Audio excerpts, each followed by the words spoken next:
Hi, I'm your host Dave Kemp, and this is Future Ear Radio. Each episode, we're breaking down one new thing, one cool new finding that's happening in the world of hearables, the world of voice technology.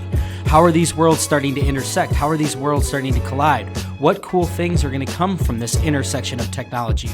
Without further ado, let's get on with the show. All right, so we are joined here today by my right-hand man, reoccurring guest, Andy Bellavia, as well as first-time guest, Dr. Cliff Olson. So, Andy, Cliff, why don't you guys go around and tell us a little bit about who you are and what you do? Thanks, Dave. It's a pleasure to be on the show again. I'm Andy Bellavia. In my role at Knowles, I'm responsible for marketing and business development for in-ear devices, which are not regulated hearing aids. So music, earphones, radio communications, and hearables that's my business. I'm also a hearing aid wearer. I've been a hearing aid wearer for a couple of years. And in fact, I'm talking to you through my Phonak Marvels at this very moment, Bluetooth connected to the computer, which of course is one aspect of what we'll be talking about. Perfect. Cliff? Yeah, I'm Dr. Cliff Olson. Most people know me as Dr. Cliff AUD from my YouTube channel, but I'm also an audiologist out here in Phoenix, Arizona. I do run a clinic, Applied Hearing Solutions, out here. And when I'm not seeing patients, basically the only thing else I do with my free time is test different hearing devices, see what their capabilities are, do reviews on them, and then educate consumers on hearing aid technology and, of course, best practices. And so it's an honor to be here with you guys today. Awesome. Well, thank you two very much for joining. Cliff is kind of like our industry superstar celebrity. Congrats, man. I mean, I was just taking a look at your YouTube channel. I see that you're close to 100,000 subscribers now. So that is an unbelievable achievement, and really glad to have you on and joining the podcast along Andy and me. So for today's conversation, there's been a flurry of new hearing aids that have hit the market. And, rather than kind of like dissect these different devices one by one, that's kind of what Cliff's channel is for. We thought that we would have a conversation, kind of a broad level conversation, speaking to what some of this new technology encapsulated in these devices really represent. And so you have like the new Phonak Paradise, you have the Resound One, you have the Starkey Livio Edge AI, Widex Moment, Signia Stiletto X, and then Oticon's Open S. So those are, I think, the new state-of-the-art hearing aids from each of the big manufacturers in the industry. And the way I want to kind of kick things off is to talk about the primary use case, right? Like the main reason people wear hearing aids is to, be able to hear better, more or less. Like that's the most basic way to describe it. And I think that what's so fascinating to me about this, and we can start with either one of you two, is this idea that a lot of this new technology is helping us to solve historically challenging problems that have kind of presented themselves, whether it be speech and noise or the way that your own voice sounds in hearing aids. I just find this to be so interesting that along with a lot of these new techie features that I tend to focus on, the primary use case is kind of undergoing a pretty profound transformation as well, which is really exciting because I think at the end of the day, if you can continue to increase that main reason that people will want to wear hearing aids, you're just going to increase the user experience, and you're going to make that whole experience that much better, and I think that much more compelling.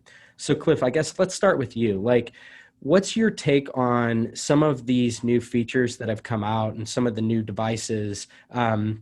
What gets you really excited about these, as it relates again to the amplification side of things and in the way that all sounds? Yeah, I mean, I think for me, the core is about audibility. And what I mean by that is anytime that I have a patient come in, of course, we would do a hearing test and we would identify where their hearing loss is at in relation to the frequency of their hearing loss and the intensity of their hearing loss. So the core thing with the hearing aid is to amplify appropriately at these different frequency ranges based on what that individual's hearing loss is. So the ability to customize the audio of a particular hearing device. I think that the devices now, even back to when I first got in the industry, allow us to do better customization to match hearing loss prescriptive targets. And of course, anyone who watches my channel knows that I am a precisionist when it comes to matching, hearing loss prescriptions. And so the devices now, they give a high level of precision for me to go in and actually customize the audio, because any other feature that we talk about today really is only as good as the hearing aid is programmed. So for instance, if you severely under amplify a hearing aid, then it doesn't really matter what kind of noise reduction features, what kind of, feedback suppression, any other directionality, like all that stuff is really out the window unless you get the core foundation right.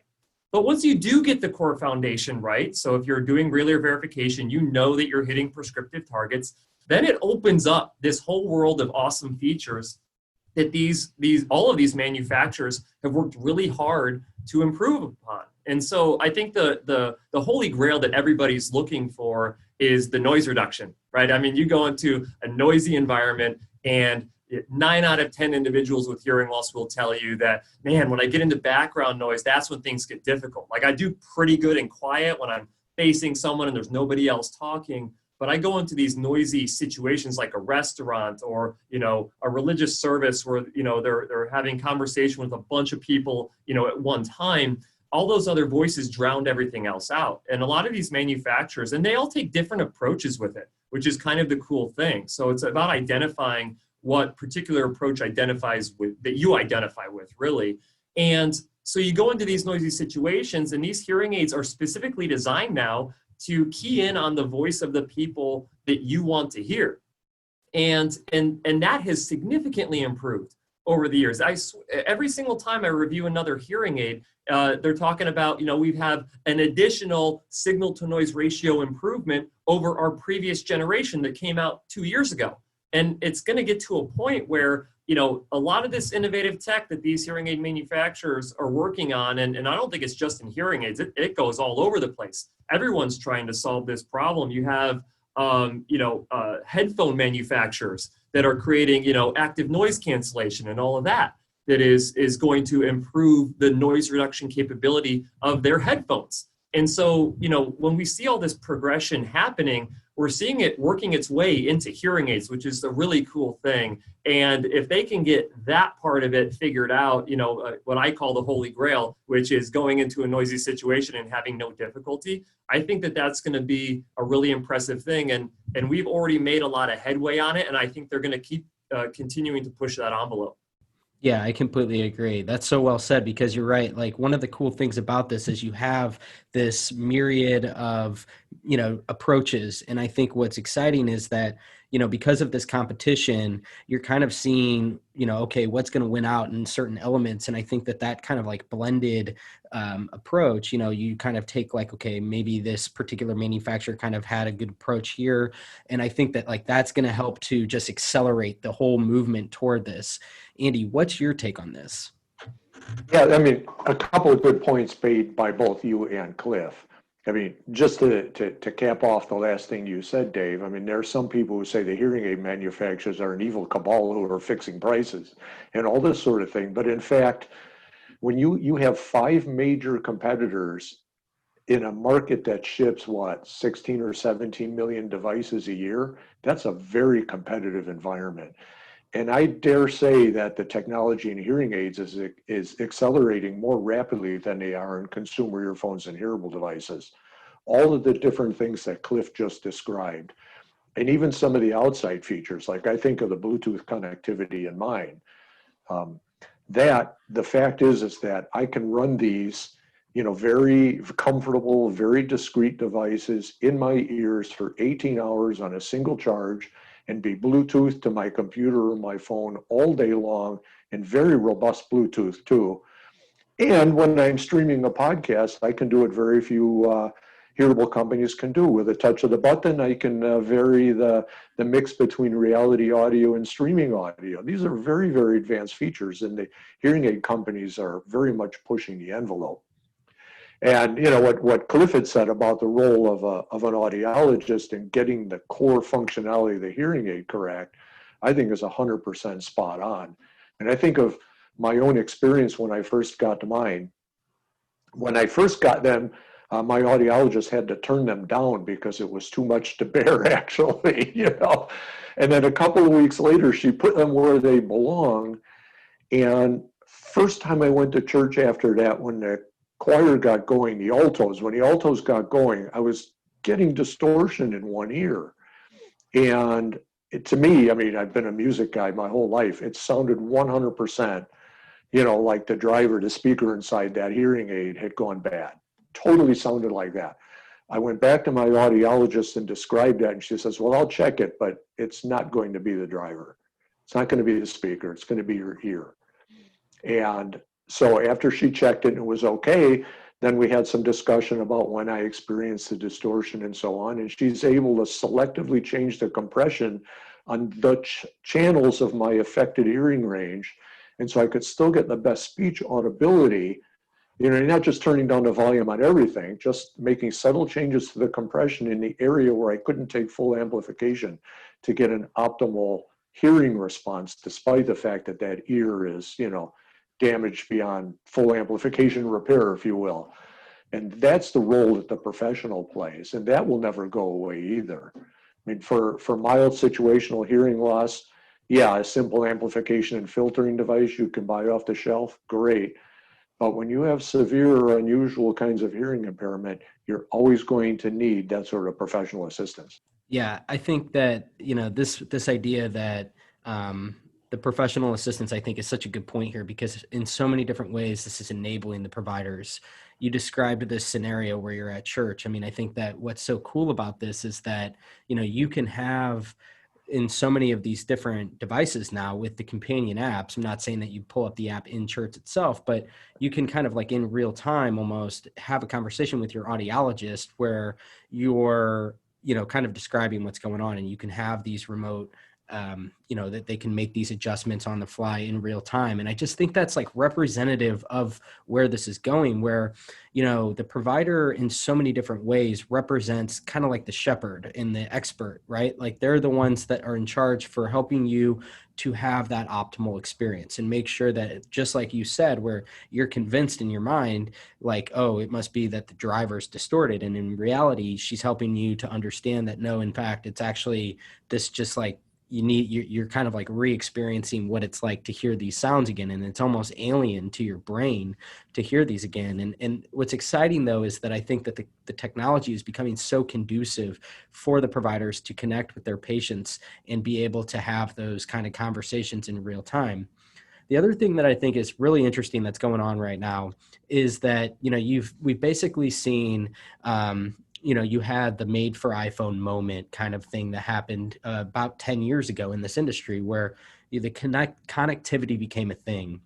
And I think what we're starting to see is like, we're starting to see that connectivity, but in like at an even more micro level. And what I mean by that is you're now starting to have things like binaural processing. So I saw like with the Resound One, I was reading about that, and it's fascinating the way this thing works. I mean, you basically have 6 microphones that work between the 2 hearing aids. And, with that, you kind of have like this network basically, and you have this intelligent layer to these devices. And I'm seeing more and more of this where you sort of have this, call it AI or just call it like this kind of intelligent layer to the devices, to where they're doing a lot of the heavy lifting for you. With Phonak, it's like AutoSense 4.0, right? It's like this idea where the devices are in many ways compensating for what had previously been challenges. Like with Resound, I think the biggest question that people had when you put a microphone and a receiver in your ear canal is like, what's going to happen with feedback? Well, if you have it with a network of 6 different microphones that are all sort of working in tandem, they can sort of signal to each other like which one should be handling what. And that alleviates the whole feedback effect. And that's what I meant here at the onset, is like the primary use case is really being innovated on by a lot of the computerization that the whole device set is going through right now. Like we're seeing with Bluetooth connectivity, you're getting the ability to tether the devices together, and therefore you can do binaural processing. And so again, I continue to think that this is going to lead the way into just a much better experience, because you're offloading a lot of that onto the devices itself. Like you can have in real time, these adjustments on the fly. And that to me just screams like this is a big, big deal that we're going through right now. Well, there's so much to touch on with that, really. I mean, you brought up a couple of interesting points. Number one is like this technology trying to, fix all of these different things. And really what the technology is doing is trying to get us to the point where our natural hearing has the ability to do certain things. And when we lose our hearing, we lose the ability to do those things naturally. And so then you use an amplification device that's artificially going to, create a situation where you should be able to hear better. But anytime you're using something artificial, it can take something away. It can not give you back exactly what your normal hearing was, right?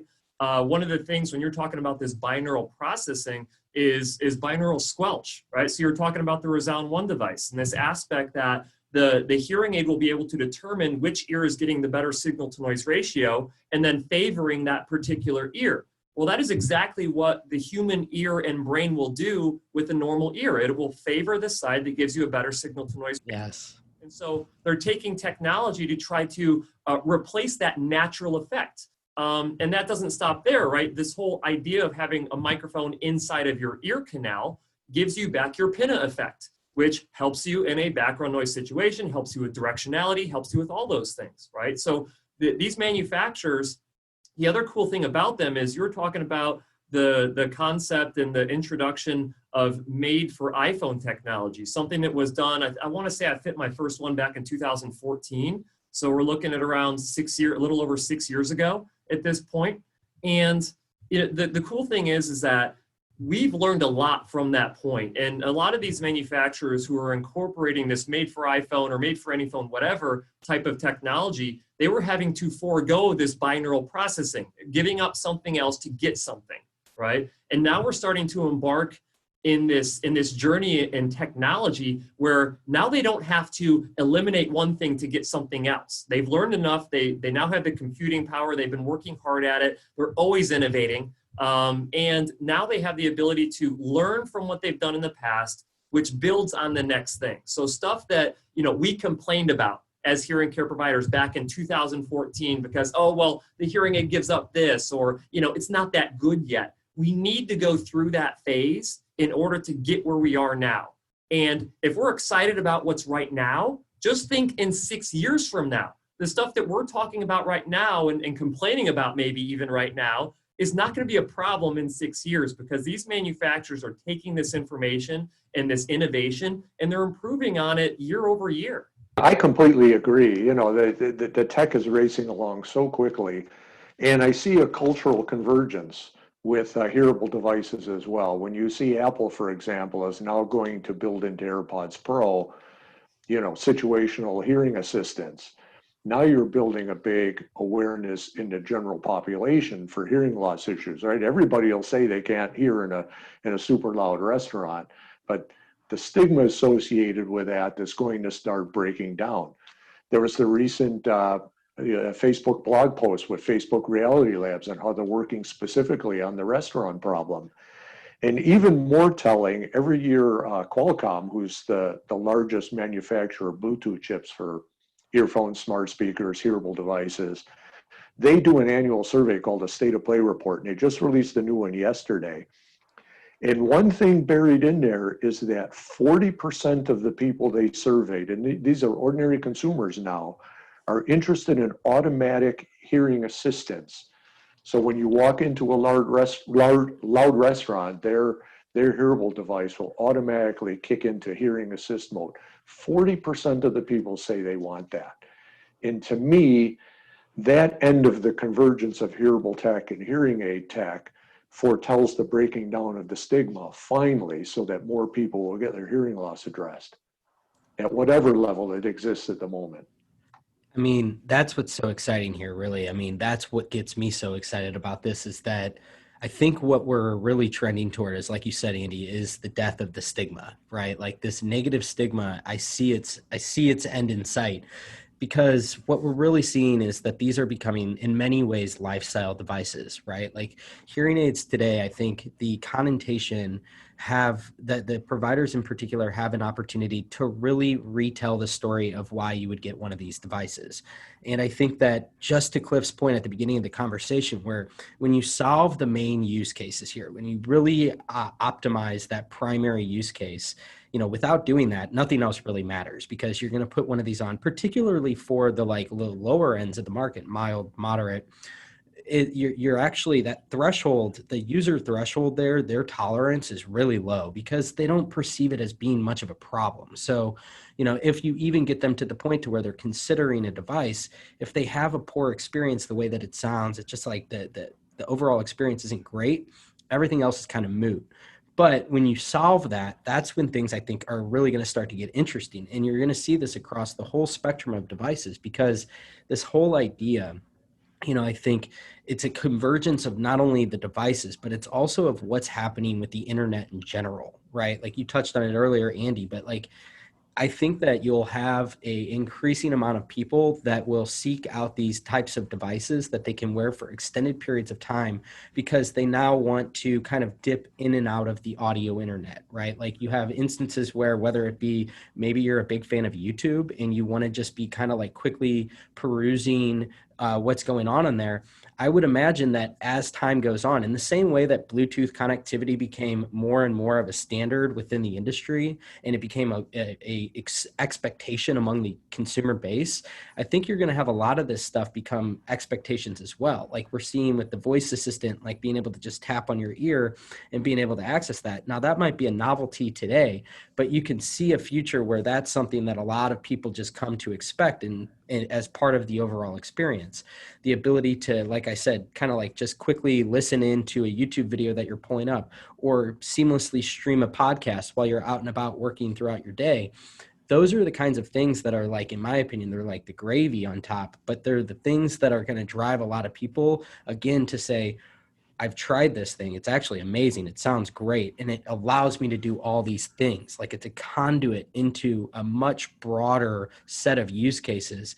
And to me, whether it be, the consumer end where you're looking at hearables in this view, or if you're on the more medical side and you do recognize that you have a hearing loss, I look at all those as like, that's just more incentive to go and try one of these out. And if we're going to have like these different tiers, when the FDA comes around and eventually publishes their guidelines around OTC, like you're going to have different entry points. And I think what we're seeing is like, it's a rising tide that's lifting all ships, where you'll have, on the high end, like there will be features that will always be on the cutting edge. Like I always think there's going to be this premium level, but you're going to have more and more things that become standardized throughout that. And what I think that ultimately translates into is this much different consumer expectations of what these devices are, in a much, much more compelling value proposition. So like I look at it, on the sidelines here, and I'm saying like, man, like this is a really, really exciting time to be a hearing care professional, because I think that we're, even with all of this in mind, I think we're almost still kind of underestimating how big the demand really could be here when you start to kind of layer on all of these different reasons why you might wear a device like this. Yeah, I agree. I mean, go ahead, Andy. No, I was actually going to say, I'm interested to hear what you have to say about your current client base and how many of them are aware of these features and are seeking out these features. Well, I cheat a little bit because a lot of my patients are the people who watch my YouTube channel, and all I talk about is this stuff all the time. Like all of the cool features that are out there, stuff that, I mean, we have people wanting to come in because they want these products and they're like, wait, I have to have a hearing loss to get one of these things? Like, really? But there's other products on the market too. I mean, it's not to say that you have to just go with a hearing aid to get a lot of these things. I mean, these things, some of the stuff we're talking about has been pioneered in other industries, right? Direct to consumer type, products like headphones, earbuds, things like that. And the hearing aid industry, I think they're starting to identify that these are things that can enhance the basic use case of a hearing aid, right? And so it's really nice to see that kind of blend. And I think the hearing aid industry does certain things better from that perspective. And I think that the consumer electronics industry does other things better. And I think that we're going to start to kind of see this more of this convergence as time goes on. I think that stigma is dramatically dropping. I think that a lot of stigma is held in the much older generations, and I don't say that in a negative way. I mean, I'm not a generational type who thinks like, oh, just because you're in that generation that you fit this mold. But I can tell you that when I start working with patients who are like 65 and under, almost none of them care about what the hearing aid looks like or the fact that it might be seen by somebody. Nobody cares about that. They want to know what this hearing aid can do to solve the problem of hearing, but what other cool things that it can do to just enhance lifestyle. And I talk about that a lot. I mean, do you need Bluetooth? You don't need Bluetooth. It's really nice to have, and you might eventually use it to the point where you feel like you need it.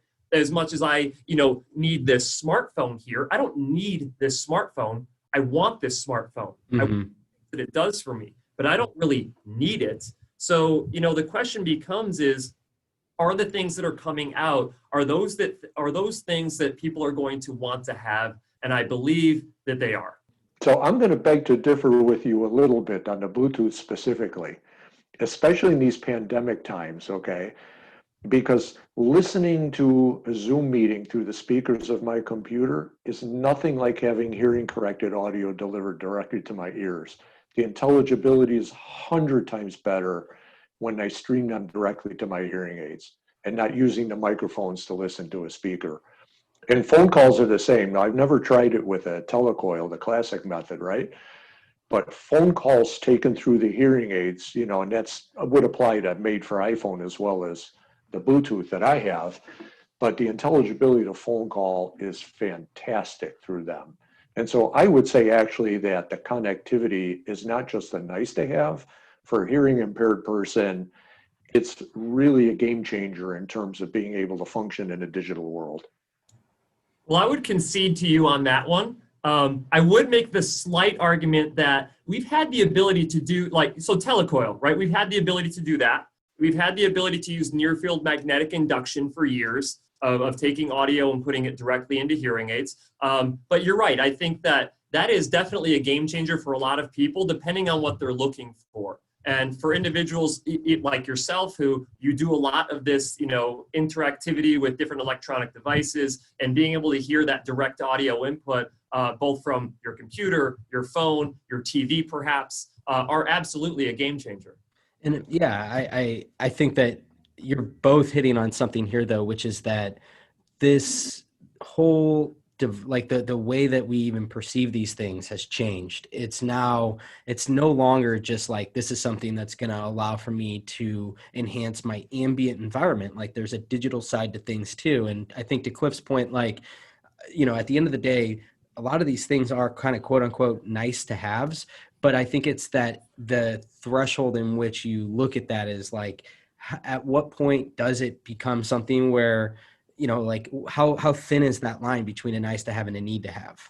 Yeah, which goes into the greater discussion about hearing loss in general, right? I mean, today the attitude in the United States is that proper hearing is kind of a nice to have, right? Insurance doesn't cover it, it's not. Medicare doesn't cover it, all of those issues, right? And so you're right. That's exactly where is the line of nice to have and need to have. Okay. So, I would say that if a person's severely hearing impaired, it's a need to have because of all of the research being done with respect to dementia and other comorbidities and the social isolation and everything else, right? That, that addressing hearing loss is a need to have. And now the next layer down, well, okay, in the modern world, what are the different ways I communicate? And so is it a need to have or a nice to have to address those different ways people communicate today, through the phone, through the computer, through Zoom meetings, whatever, right? So there are levels to it, but I think increasingly the connectivity of the hearing aid to digital devices will also become a need to have, because that's how people are communicating with their friends, with their family, their loved ones, and to isolate them from that ability to communicate, that's what drives it towards more need to have than nice to have. Yeah, the funny thing is that this Bluetooth connectivity is now what allows me to program a set of hearing aids with my patients who live on the East Coast, and up in the northern states. And, when they're not here in the summertime because they're snowbirding or whatever the case may be, I now have the ability to actually go into the hearing aids and make adjustments to those devices, run diagnostics through the devices remotely. So there's a lot of other things other than just streaming in audio that you can now do with it. And this has been a progression. And I think that, with the whole COVID pandemic thing happening, I think it really kind of thrust a lot of that stuff to the forefront, to where now people are not viewing this remote programming capability as a nice to have. It has really turned into a necessity for a lot of individuals. And so but that wouldn't be a possibility if we didn't push the envelope from the Bluetooth from the beginning. Dating back, to the early, 2010s, I guess we'll call them. I don't know how we're all going to phrase that here in the future, like, back in the 20s, 30s, right? But that has really... I feel like my parents. Yeah, right? I mean, it's going to be funny when I think of the 1920s, like the roaring 20s. Right. What are these 20s going to be considered, right? Yeah, right. The flaming 20s. Yeah. So, I mean, I really like this though, because I think that what's interesting about this is that, you look back at that moment, Cliff, where it's like when the first made for iPhones came out, which is great because it obviously spurred on all this connectivity. But the other thing that it did is it incentivized the manufacturers to create apps. And I think that's so important to point out, because here we are today. We're kind of in a weird way. This is weird to say, but we're kind of lucky that the pandemic happened in 2020 and not, say, 2015, because you actually had the infrastructure in place to enable a lot of this really good, way in which that you can remain connected between provider and patient. And I think that it's these apps now that I think are going to get really interesting, because, I was talking about this with Jason Mayer a couple episodes ago, which is like, this whole accelerant, like the COVID can kind of be perceived as the great accelerant, because you had, he cited, I forgot what it was, but he said that their estimates in terms of digital adoption for some of these different remote services, in 2 months' time, they achieved what they had set out to do in 10 years' time. So you literally have this, like, it's condensed into this tiny piece of time.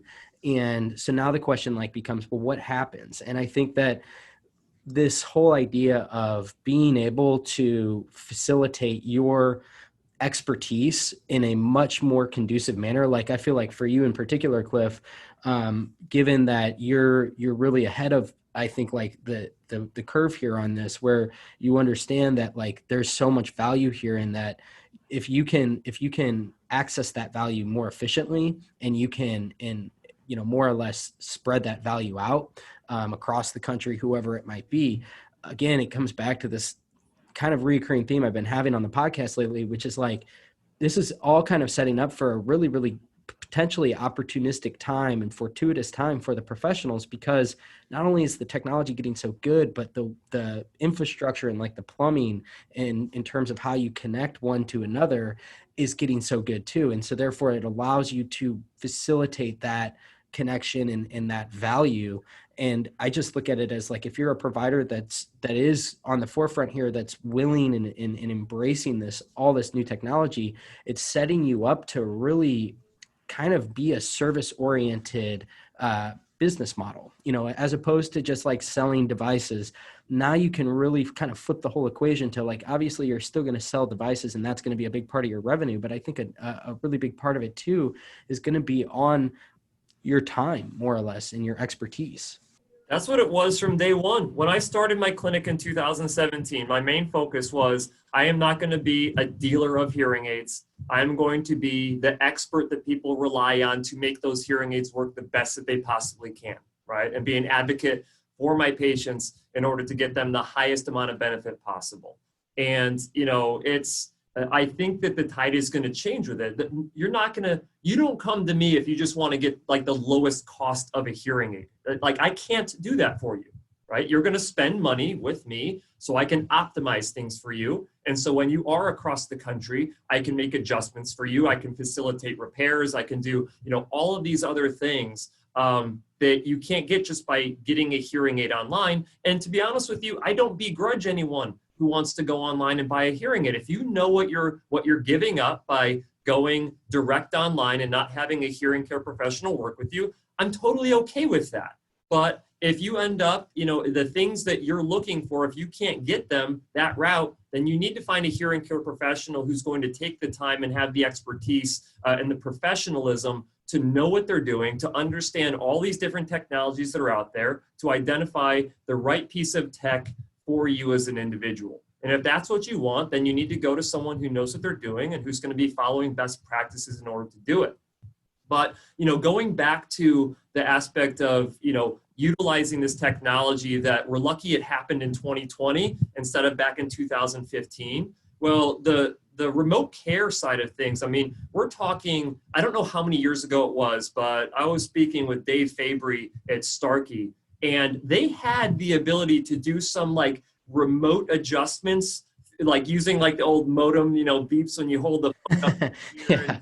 and you can like make an adjustment in a hearing aid. They had that, but the adoption was so low, Right. they literally got rid of it. Okay. But that's the kind of stuff that needs to happen in order to drive what we're going through right now. Like, you need to have pioneers who are like, you know what, we're going to develop this technology, even if nobody uses it right now. We need to be able to build upon it as we go into the future.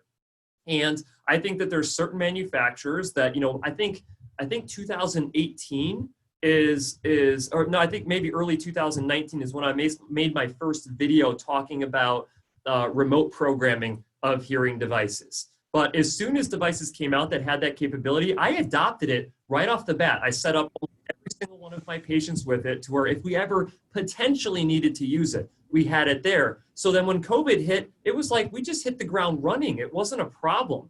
Unfortunately, it takes massive events like that to drive individuals in my industry anyway, to adopt this technology that they could have adopted prior and had their patients set up for better success. But I think it's going to continue to improve. And I think that because of COVID, certain other manufacturers have ramped up the capabilities that remote programming has. And I think that it's going to improve as we go into the future. And a quick little side note here, my rep from one of the manufacturers told me that I had done more remote programming sessions than anyone in the country. And we were kind of like in the middle of the COVID pandemic thing. And so I guess we don't really know where the middle of it was, but, I don't know, like Right. when we were going through it. And that's because I am not afraid to adopt new technology in my clinic, even if it creates these uncomfortable situations where maybe I don't know exactly what I'm doing. I'm always trying to stay on top of the curve or ahead of the curve with any new tech that comes out. Yeah, I think that one of the I had a conversation with Brian Urban on here not long ago from Consulier, and he was saying that, with their patient management software, that they've had this teleaudiology element to it, and that like there was minor adoption, and it's kind of right time, right place, right time, but like it was like a matter of making people aware. And then, like you said, like kind of going through that uncomfortable period where you're not really sure, you're kind of fumbling around, maybe like, you're just, it's uncomfortable.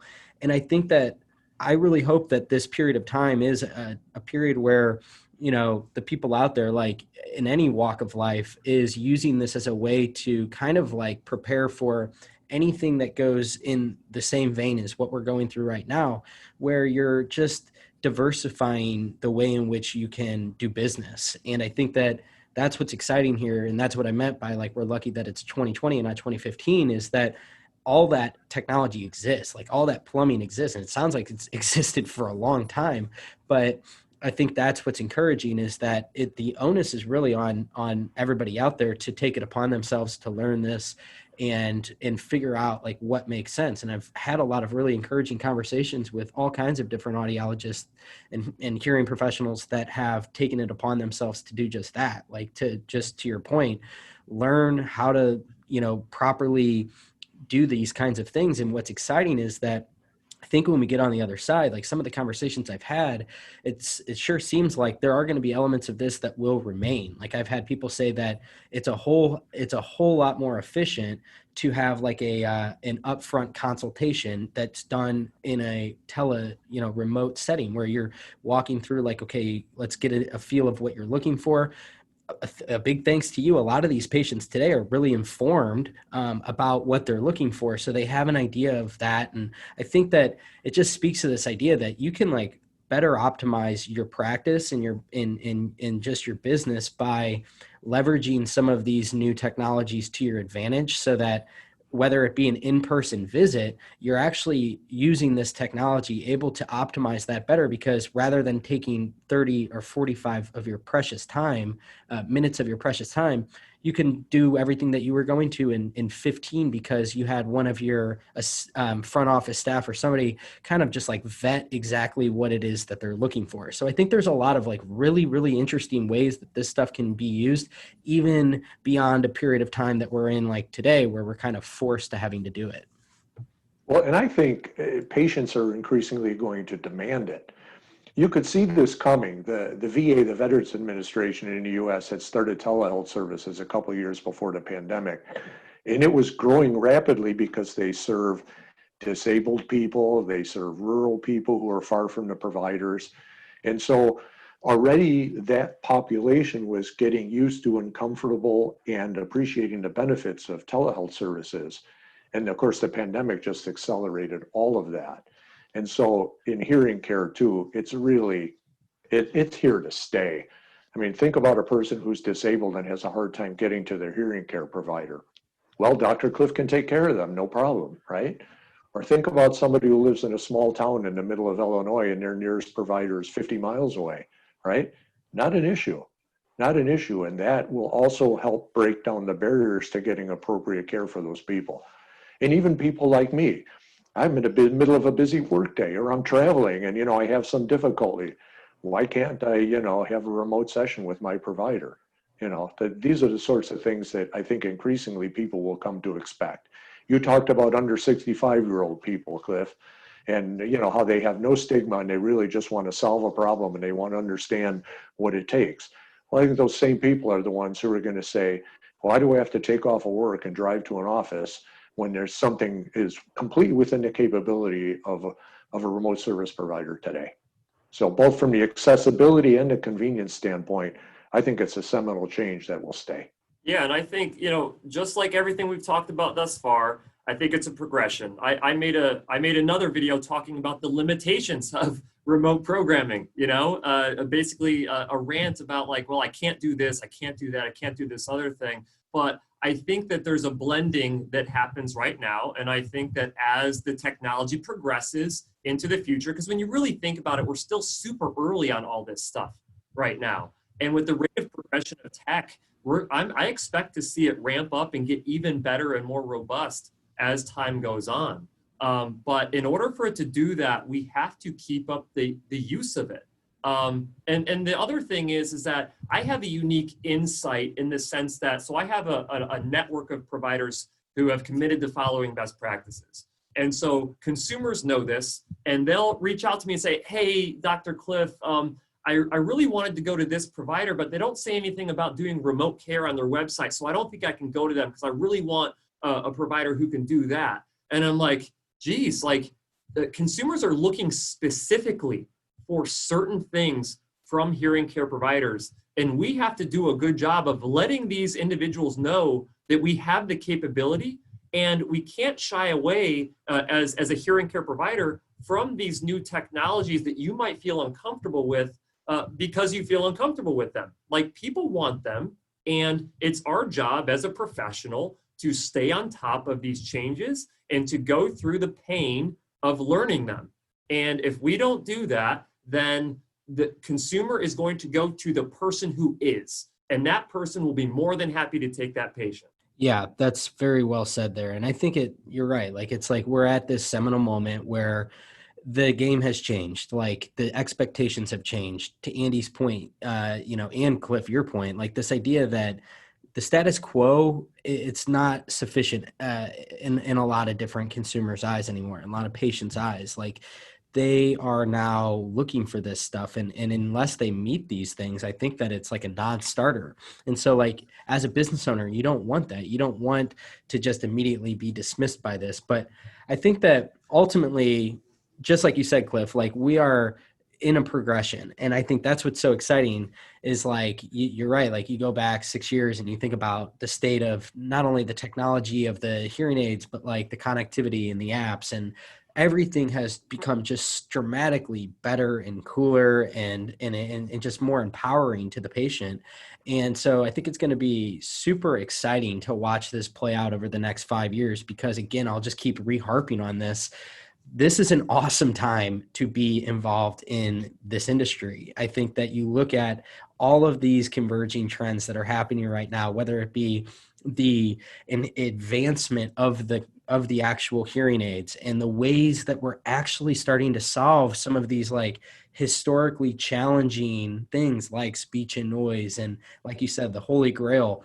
We're getting there, and I think we're going to get there here sooner than we think. And so the question then becomes like, well, what then, right? Like, what are going to be the things that then leads into? So as we kind of wrap up, why don't we just kind of like real quickly, Cliff, in the next few years, what are the things that you're really excited about? Like, what are you really hoping for, both as an audiologist and then also just as like a tech enthusiast from your YouTube channel? Yeah, I mean, I really can't wait for the new Bluetooth to come out. I think, Yes, LE audio. man, that's going to It's be, going to be I huge. think that's going to be a game changer, to be honest with you. And, you know, and also like using this aspect of, I guess, vision in order to improve signal to noise ratio as well. I've seen, if you, on my channel, I was talking about this future, a way to separate speech from background noise, and having hearing devices basically either use your eye movement to identify the specific speech that you want to hear versus the background noise. And I've heard some pretty compelling audio clips of using this like Google artificial intelligence to separate speech from background noise, and you're like, holy cow, that is amazing, you know. But I think anything that has to do with improving speech understanding and background noise, I think that the connectivity thing is going to continue to progress. I'm a huge fan of telecoils inside of hearing aids, but I think that there's finally tech that's on the way that can potentially supersede that and be even better as we go here into the future. Because I want people to be able to experience the benefit of what telecoil gives you, but not have so many limitations around it based on the facilities that you go into. And I think that if those problems can be solved, that's going to be a huge improvement for consumers. What about you, Andy? Yeah, I completely agree with everything Cliff said, because the Bluetooth capability and the new Bluetooth standard capability means it will be much less expensive to install what's now a telecoil system, so that you will have it in individual train cars announcing the stops at the next station, for example. It will be affordable to do that. And so that's going to really boost the accessibility for people who, you know, otherwise may have a telecoil, but can only use them in their local movie theater, nowhere else. But I kind of step back and look at it a little more globally, that the convergence coming with consumer devices and hearing aid devices means there are going to be solutions all up and down the spectrum. Right now, such a small percentage of people with mild hearing loss will have it addressed, and they'll struggle in those situations, and they'll check out of conversations in restaurants, and then they'll let their hearing loss progress farther and farther until they can't take it anymore. You know, I'm speaking a bit from personal experience here too, like everybody else. And when we have the range of solutions, you know, from mild loss consumer devices to hearing aids with all the tech that Cliff just described, so that even a profoundly hearing impaired person can have better audibility in difficult situations, then I think we're really going to be in a good place, because people will start their hearing journey sooner. They'll have better lifestyles. They'll be happier. They'll be, you know, apparently from the latest research, lower the incidence or at least slow the progression of dementia. A lot of good outcomes are going to come from the fact that we'll have a breadth of solutions for the different kinds of hearing loss, from mild to profound, all improving as we go year after year. Yeah, we didn't even touch on like how cochlear implants and the different solutions that exist today for the profoundly impaired are progressing too. I mean, it really is, you're right. Like it's kind of like across the board, we're seeing so many cool innovations happening.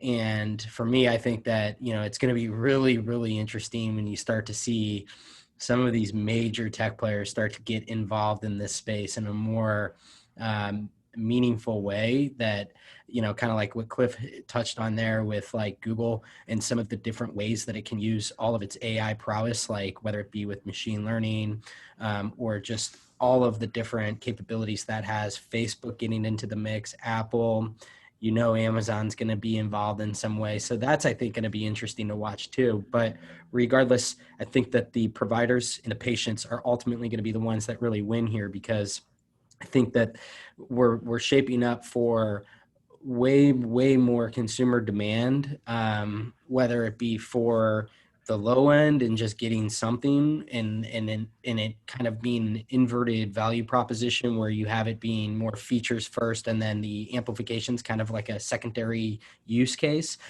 or it's going to be the people like you said, Andy, where they start their journey earlier and they actually feel a lot more compelled to go seek out this treatment. And with an increase in demand, sure, you're going to have people that are going to be do-it-yourselfers, or they're going to be ones that want to buy things online, whatever. So be it. Like the pie is going to grow, and there's going to be, I think, a very large subset of people that are going to want to seek out professional guidance and that expertise that the professional community is going to lend itself to. And so I think that the onus is on the professionals, though, to market themselves appropriately and make sure that they're in the consumer's mind as such, that they're abiding by not only best practices, but they are facilitating their services in a way that's conducive to the expectations of the time.